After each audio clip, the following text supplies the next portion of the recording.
Hello there everybody, and thanks for tuning in again for another video here on Armor of God.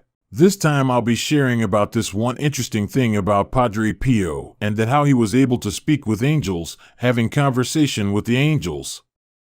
He could speak to them, hear them, and see them. Padre Pio once said, "Do not forget this invisible companion. He's always present, always ready to listen, and even more ready to console us. Always keep him present in our mind's eyes. Often remember the presence of our guardian angels and thank them. Pray to our guardian angels. Open ourselves up to our guardian angels and confide our sufferings. Have a constant fear of offending our guardian angel's pure gaze, that is the pure gaze of the angel. Turn to our guardian angels in times of anxiety and we will experience beneficial help. Never say we are alone. Never say we have nobody to whom we can open up and confide to." So here are some stories shared by the people who knew Padre Pio and his interaction with the guardian angels. And the first story is a spiritual son of Padre Pio from England. His name was Cecil Humphrey Smith. Now Cecil Humphrey was in a car accident, and it was a pretty serious accident where he later ended up in the hospital. And one of Cecil Humphrey's friends decided he was going to send a telegram. That was before the time of emails and even telephones. And he was sending a telegram to Padre Pio to let him know about the accident, to ask him for prayers. This friend went down to the telegraph office, and before he could even hand in his telegram for his message to be sent, the clerk at the desk handed a letter from Padre Pio to this person, in which Padre Pio was promising his prayers for Cecil Humphreys. So how did he know that the accident had happened? No one had told him. Anyway, the story goes that when Cecil Humphrey recovered, he went to San Giovanni Rotondo and he actually asked Padre Pio about this. And Padre Pio responded, "Well, do you think the angels travel as slowly as planes?" So that was his answer. And this shows us that the guardian angels actually told Padre Pio what had happened. There were some other incidents that happened around Padre Pio. Several friars in the monastery in San Giovanni thought they had encountered Padre Pio's guardian angel. Don Giorgio was meant to serve Mass with Padre Pio, but he fell fast asleep and he was in his room in town, so he wasn't even near the monastery. And in the midst of his sleep, he said he felt 4 fingers on his shoulder, and he heard someone saying, "Come, you have to assist." He woke up and he looked around the room, and there was no one there. So it was his guardian angel who'd woken him. In the mid-1960s, this was when Padre Pio was getting old and feeble. Padre Alessio was assigned to assist Padre Pio, and his job was to help him to get to Mass or to the confessional and then to come back later and help him to continue.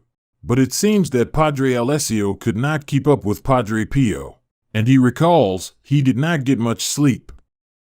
So he would take Padre Pio to the confessional box, and then he'd go and he'd catch up on sleep, a little rest somewhere. And sometimes, perhaps quite often, he overslept. But he always would hear someone knocking or calling in the midst of his sleep, in the deep of sleep.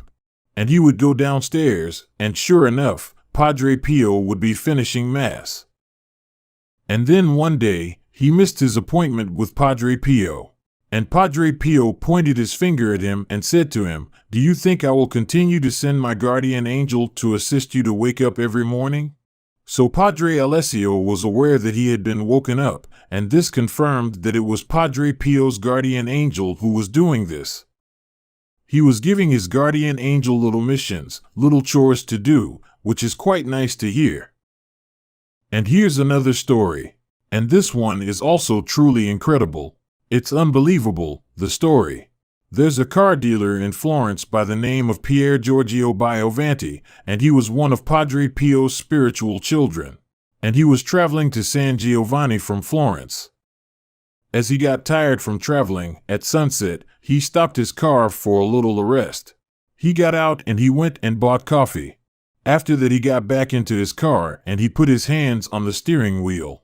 He had no recollection of the rest of the journey, absolutely nothing. Anyway, they pull into the square in front of the monastery 3 hours later. And Giorgio, he felt someone shook him on the shoulders and said, "Come on now, take over." So this was 3 hours later. There were 3 hours of missing time, and right in front of the monastery, he had woken up. So the next day, he told Padre Pio about the story, and Padre Pio answered, "Well, what do you think? You were sleeping all the way, and my guardian angel was driving for you." Our next little story, Padre Alessio said, Padre Pio communicated not only with his guardian angel, but also with the guardian angel of others, of other people, of his spiritual children. And here are some examples to illustrate this. Once, someone interrupted Padre Pio in prayer, and Padre Pio said to him, "Don't you see I'm very busy? Don't you see all these guardian angels coming and going backwards and forwards from my spiritual children, bringing messages from them?" And obviously he was giving messages back to the guardian angels. Sometimes Padre Pio was overheard in his prayers. Things like, "Tell her I will pray for her," or "Tell him I will knock on the heart of Jesus for his disgrace." Another time in the monastery, people heard voices of singing, incredible singing in pure harmony. And they were so astounded they looked around, but they could not find where the singing was coming from. They could not find the source of the singing. So one of the friars went and asked Padre Pio where it was coming from, and Padre Pio said, "Why are you so surprised?